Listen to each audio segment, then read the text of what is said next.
Hello, my Lincoln Scholars. We made it through a whole entire week of being apart. It's been so difficult, so difficult for me not seeing any of your faces. Well, I did see a few faces, but not seeing all of your faces in one place for long periods of time. It's been really hard for me. Hopefully, this is going to be over soon. We are expected to come back to school on April 14th so far. Keep your head up. Listen to the news. We'll give those alerts out if anything changes. All right, so today was Inspirational Friday.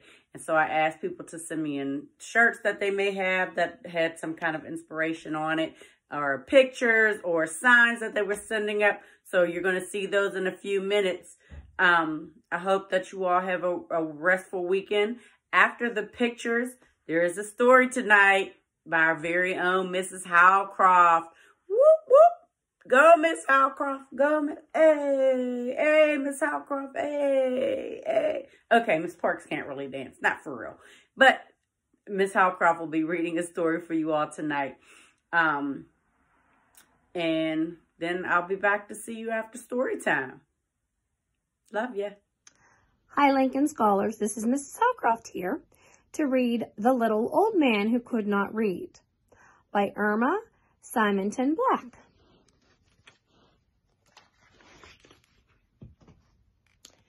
Once there was a little old man who could not read. He just never wanted to learn. His wife went to the shop and bought the food, but the little old man stayed at home and made beautiful toys out of wood. Children all over the world loved his toys and many wrote to tell him so. But still, the little old man never wanted to learn to read. One day, his wife decided to go on a visit. "You will need to go to the shop," she said. "Get a tin of soup and a big tin of spaghetti sauce and some spaghetti. Get some sugar and some milk and some oatmeal. Eat well." And she kissed the old man and left. The old man went to the shop. There were rows and rows of tins with pictures on them. And there were rows and rows of tins and packets without pictures. What were they? The little old man did not know. He didn't like to ask. He bought a middle-sized tin. It looked like the tins of soup that his wife brought home. He bought a long packet that looked like a spaghetti packet, and a big tin that looked like a spaghetti sauce tin. He bought a blue packet that looked like a sugar packet. He bought a round packet that looked like an oatmeal packet. And last of all, he bought a square carton that looked like the milk carton his wife brought home. "Ah," said the little old man when he got home, "that walk made me hungry. I shall have some hot soup for lunch." He opened the middle-sized tin.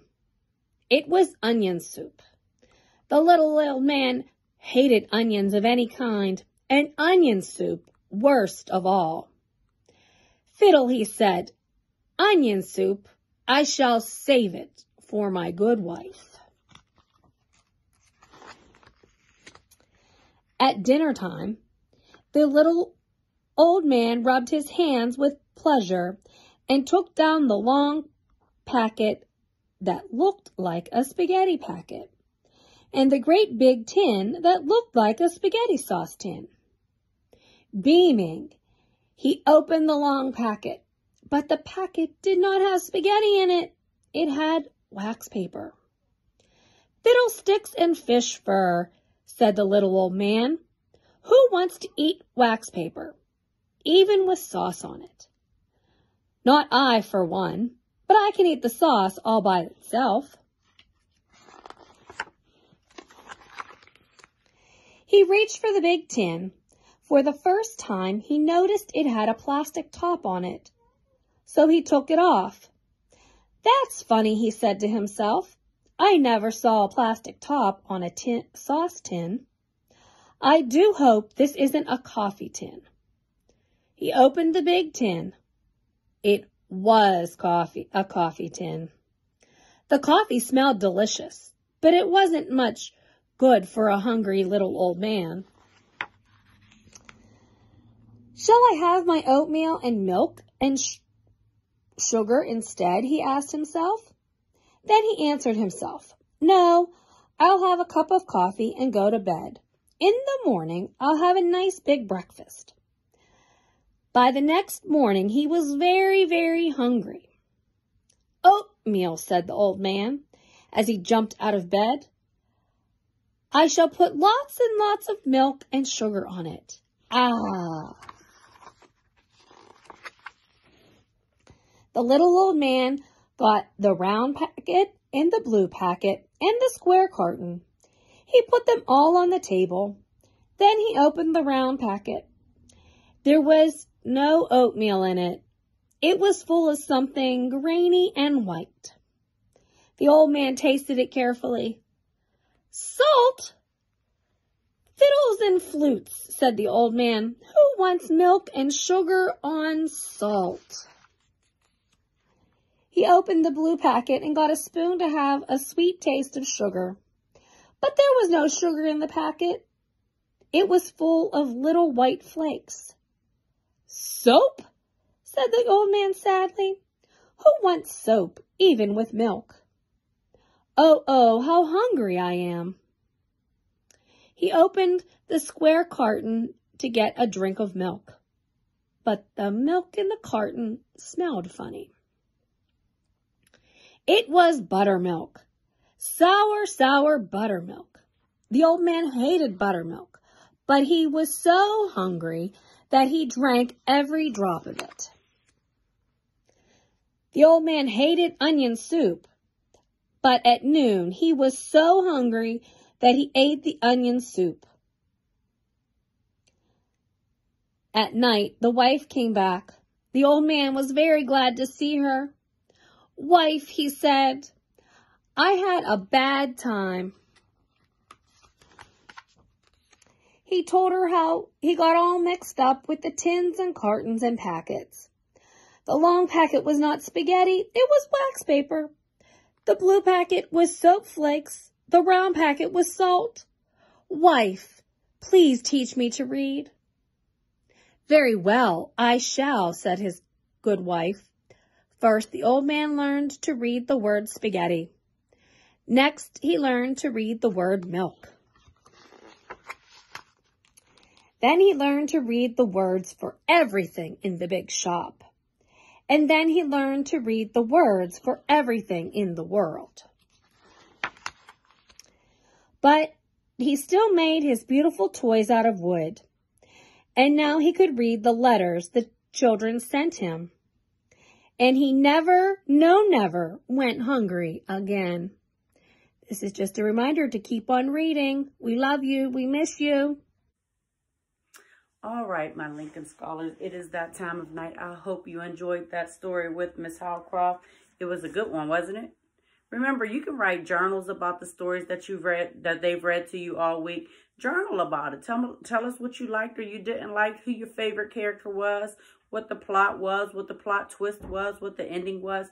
Tell us something about that. Send me that information. Tell me what your favorite book is. Maybe I can get the favorite book.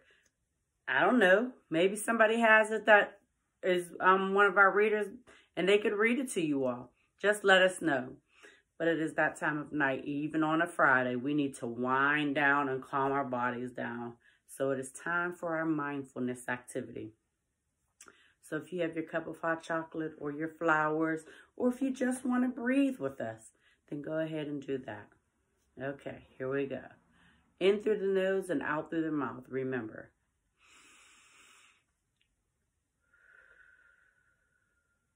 Close your eyes and relax your bodies.